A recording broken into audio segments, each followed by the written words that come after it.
दोस्तों,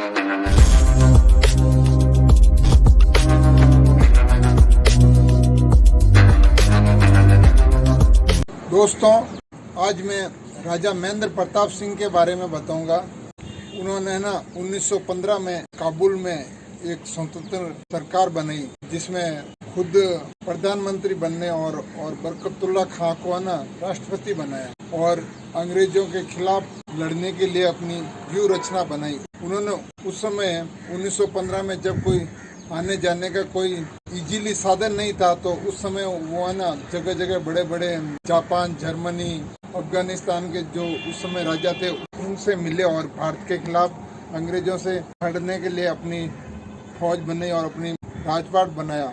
तो महेंद्र प्रताप सिंह इसलिए एक तरह से अच्छे लग रहे हैं मुझे कि उन्होंने भरी जवानी में देश छोड़ दिया और दूध में बच्ची को और शादी होने के तुरंत बाद ही देश छोड़ दिया और 32 साल तक वो भारत से बाहर रहे। और जब वो वापस आए तो इसी वजह से वो भारत नहीं आ सके, क्योंकि वो अंग्रेजों के खिलाफ अपनी व्यूह रचना कर रहे थे। और उसके बाद देश की आज़ादी के बाद वापस आए और इसी तरह उनका परिवार भी बहुत त्यागमय था।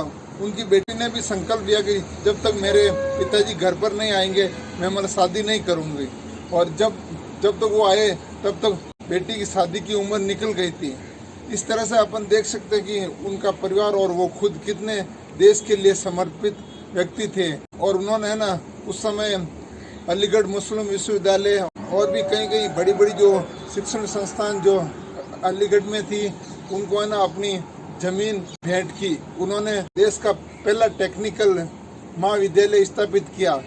इसी वजह से अभी जो माननीय नरेंद्र मोदी जी ने उनके नाम से एक विश्वविद्यालय स्थापित किया है, जो कि वास्तव में एक अनुकरणीय कदम है। ऐसे स्वतंत्रता सेनानी को हमें याद रखना चाहिए। जय भारत, जय आर्यावर्त।